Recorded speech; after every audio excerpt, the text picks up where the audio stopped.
Hello and welcome to July's edition of EastEnders Weekly Extra. A little extra tidbit from outside Albert Square. Yes, we are. We're leaving the square behind. Talking about the actors, not the characters. Directors and all sorts. So we've got a few news bits to do this week. So we're starting off with a Q&A that was done on walfordweb.com, which is like an EastEnders fan forum site, which is like the busiest one that I've ever found. And every now and then they do like a Q&A with directors or cast members or writers for the show. And recently they did one with John Greening. Yes, there was two, wasn't there, last weekend? It was with John Greening, and then there was the actress who played... Scary Mary. Punk Mary, wasn't it? Punk Mary from the 80s. But we thought that the John Greening one was quite interesting and one we should discuss. He was a director or the lead director when it was Shaquil's funeral episode of EastEnders that was aired, a couple of weeks ago. He's obviously done a lot of other work as well. Casualty, Lark Rise to Candleford. He did the BBC Robin Hood series as well.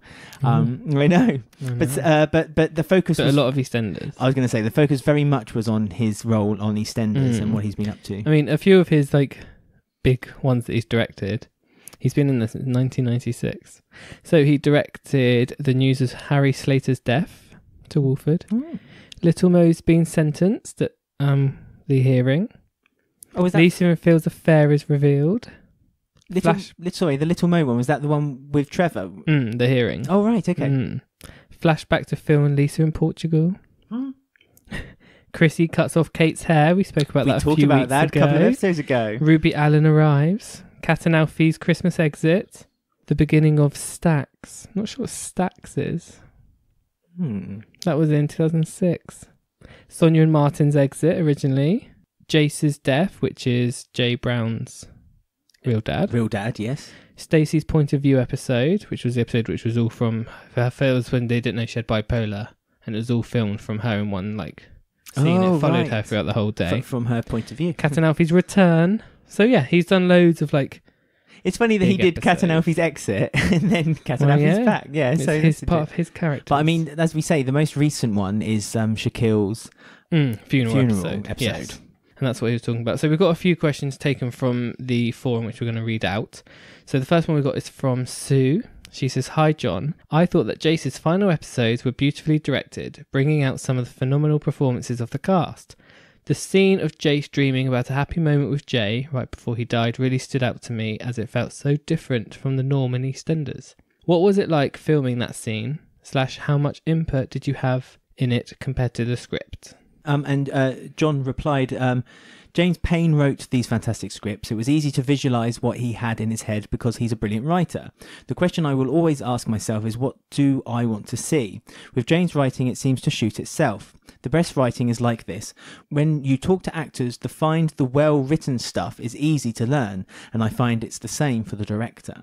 He then had another letter from Shamelessness, who asked about the stabbing episode. He said, the inserts from real-life families of knife crime victims was a huge departure from EastEnders' usual style. How much input did you have into how the inserts were filmed and included in the episode? It's an interesting one. So, he said, when I joined, the decision had already been made to interlude real stories. The challenge was how to fit those into an episode of a soap. Visually, it was important to separate fact from fiction. Initially, Carmel was to be present at a meeting, like a knife crime meeting, and would give her story straight to the camera like the real life people did.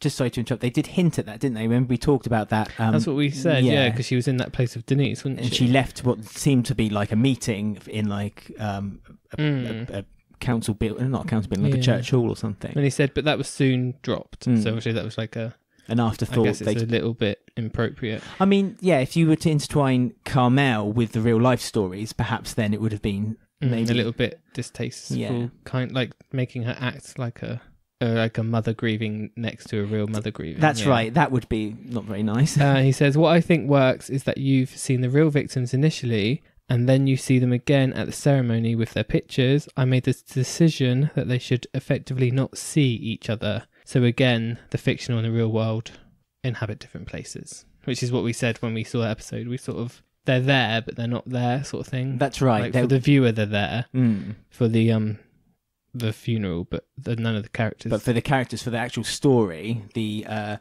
funeral scene was almost bubbled. They were like in their own bubble, and everything around them wasn't happening. So and the real life families watching on is almost like angels looking on, or people looking on, and giving guiding Kamel and giving her they've already been through respect. That's right. So we've got another question from EastEnders Always. They say, "Hi John, what was your favourite storyline / scene that you directed? What actor / actresses do you enjoy working with the most?" So John was very definitive with his answer. I have three, I'm afraid. Stacey finds out she's bipolar, and then he just dropped in the that won a BAFTA bombshell. Jace's death and Archie's murder. Archie's murder that's not the live episode. That's the one prior, obviously, when you were then discovering. Before you were discovering who had murdered Archie. He says, "I love working with all the cast. They're obviously all different and have different approaches to the work, but they all work incredibly hard and want the show to be the best it can be. They're not at all divas, as some of you might expect." Now, I thought that was quite interesting he dropped that in, because obviously there have been a few rumours, wafting about recently that there's a few cast members who are getting a little too big for their boots. Yeah, because Barbara Windsor used to say that Whitney used to annoy her because she always turned up late for scenes. But apparently Whitney soon changed her act after Barbara Windsor had a word with her. Yeah. Wasn't Jessie Wallace as well a little bit? I think so. Naughty. Keeping in character. Yes, yeah, turning up to work a bit half cut and tired. So our other one is from Teleaddict. They say, "I'd be interested to hear more about how you approach the Stacey point of view episode, as that has always been a favourite of mine since it first went out. Was there much difference between shooting a normal EastEnders episode and something more experimental?" So a long answer here. The easy part was that Simon Ashdown had effectively written it in a way that jumped out at you. It was in real time. The whole action was taking place over 28 minutes. My main contribution was to make it handheld as if it was live, and then to link what are interior studio sites to the exterior lot. I made the last shot of each interior scene shot able to be used on the lot. There is no Vic interior on the lot, but I get the art department to take the fruit machine from the interior set to the exterior, stick it by the door so that Stacey could say the final line of what was her interior scene on the lot, and then exit through the door, and we could follow her throughout, hopefully creating the impression that it was all in real time. Oh, and just so you know, this episode won a BAFTA. He dropped that in again. This is something that they, which is another reason why they need to update the set. They need to update the set. Coronation Street updated the set, and now they can use interior and exterior throughout. So they could do a seamless shot walking from the street into the It's really tricky pub. on EastEnders, isn't it? All the houses and the Queen Vic and even the cafe is.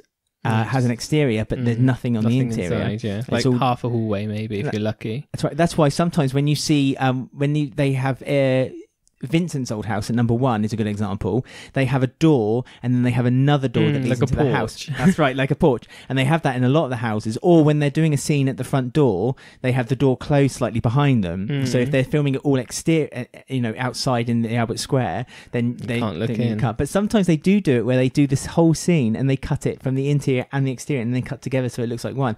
And it can feel a little jarring because it's a bit difficult to watch it that way. Yeah. It will be updated soon. Fingers crossed. Who's the next question from? Well, funnily enough, it's a little-known podcast called EastEnders Weekly. My goodness.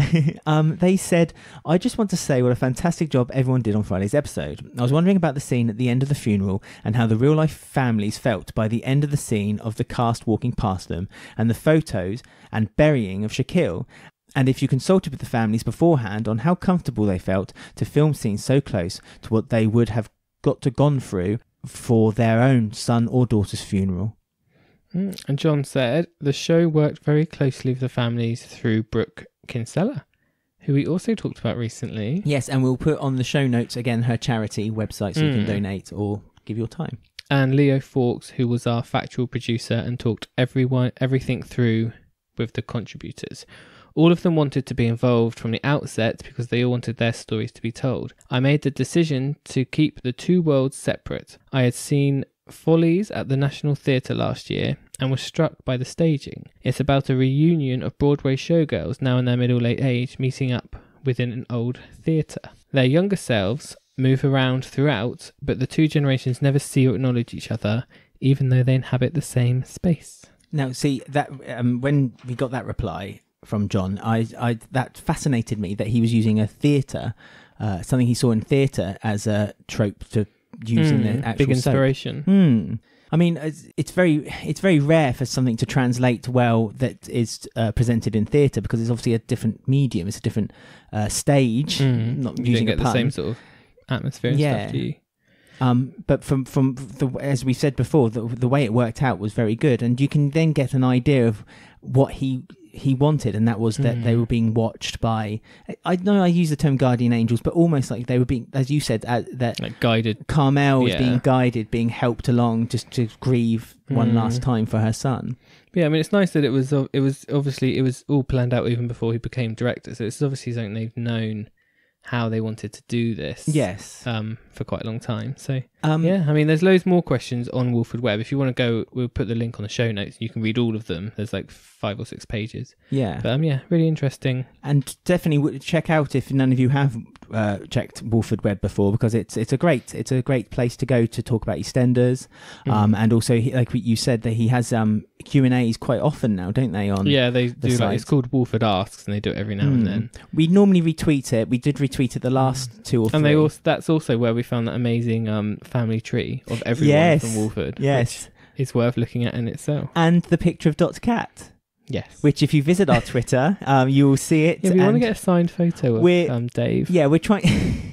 Dave, we're trying to get enough steam behind our campaign to get a signed photo of Dave from the BBC. So help us along with that one. So our next article is one of the biggest issues on EastEnders at the moment. It's like a hot topic. It is a hot topic. I mean, a lot of people, and we've talked about it, and I know a lot of people mention it to us or have said it on Twitter and other social media. You know, how the heck do the sardines, also known as the Slater family, fit inside their house? Because there's a heck of a lot of them. Yes, it is. Please enlighten. Well, because apparently there's an actual way this is possible. It's feasible. I mean, this article was written before Hayley and Martin turned up, but don't worry, it's still viable. Yeah. So the Sun newspaper, it was the Sun Online actually, I don't think it went to print, but it was on their online section, and they reveal how 9 people, because at the time it was 9, can fit in Stacey Fowler's house. Now the Slaters have been reunited.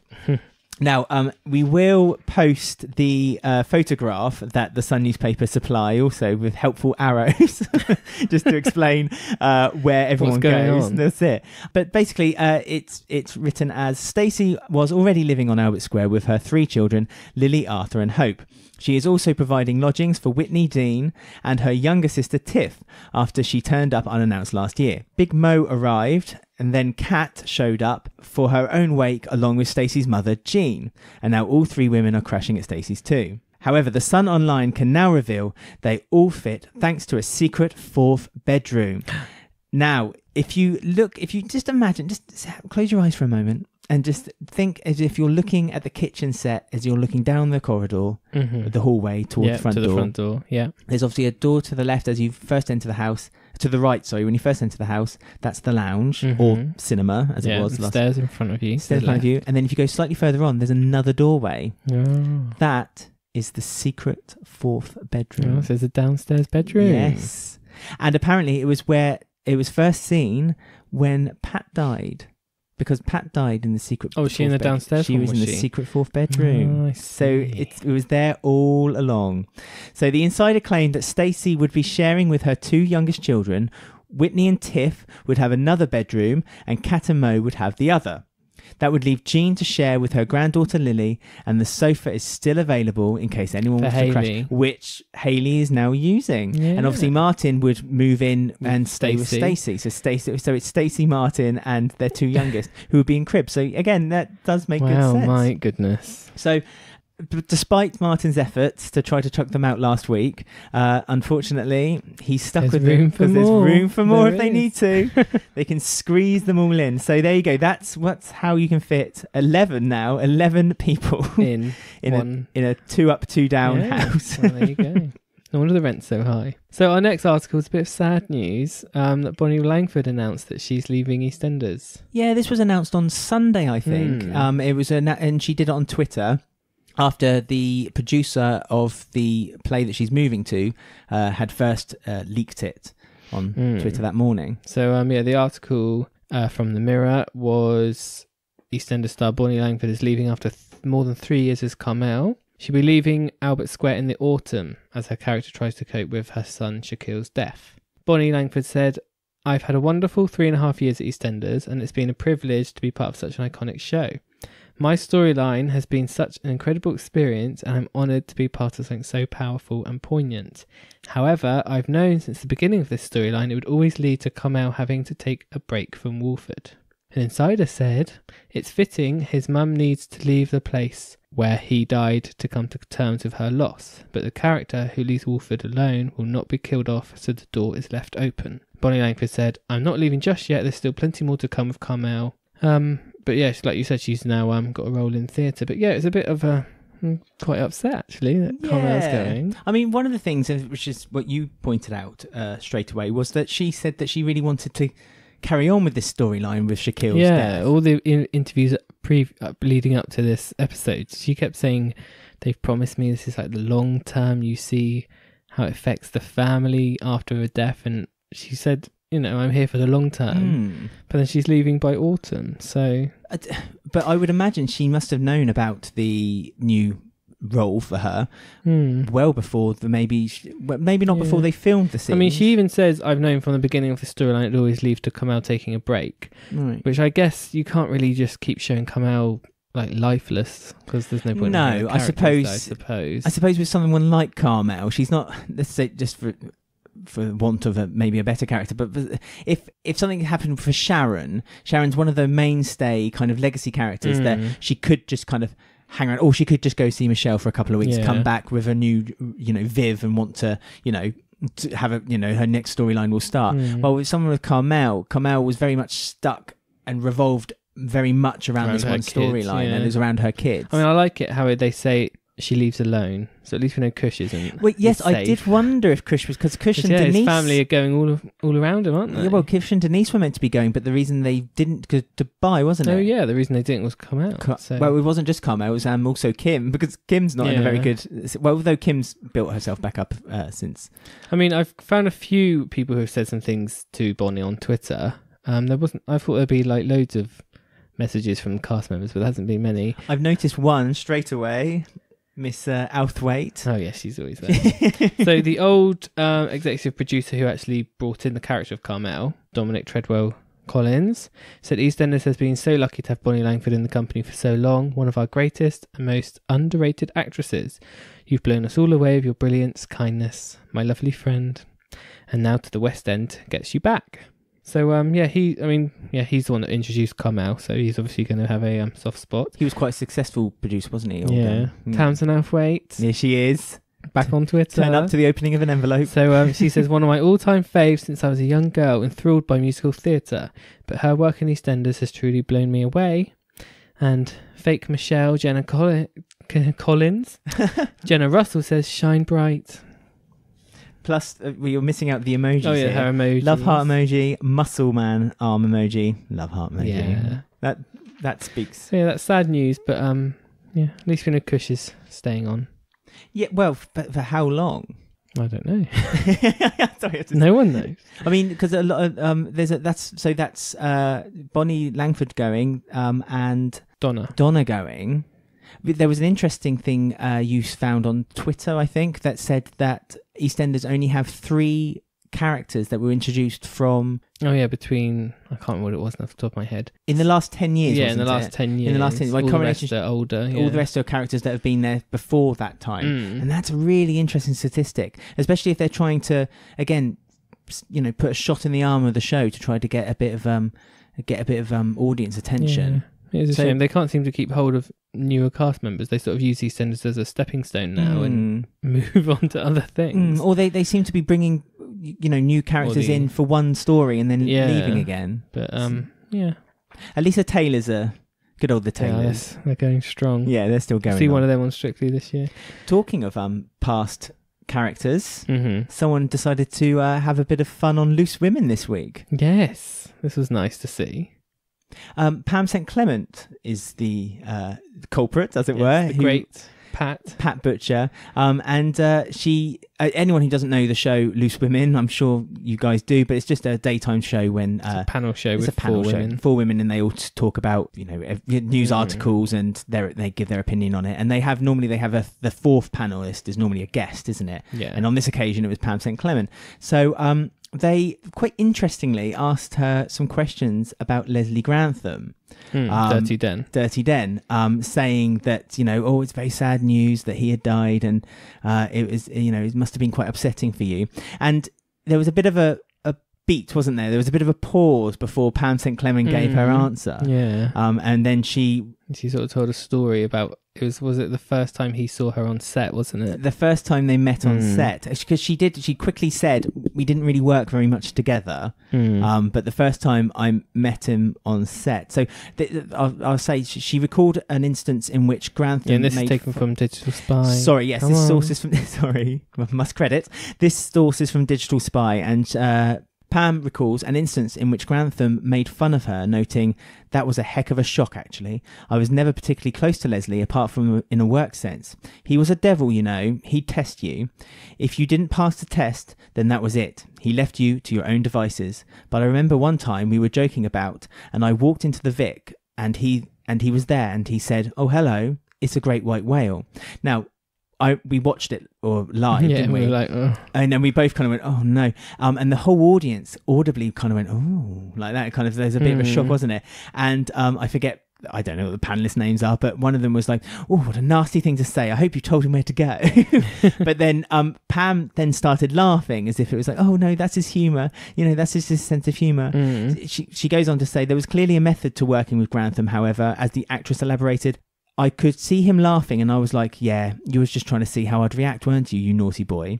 Had I got all uppity and said I'm not speaking to you ever again, or whatever, there were people who used to get very upset by Leslie because he didn't behave properly. But there we are."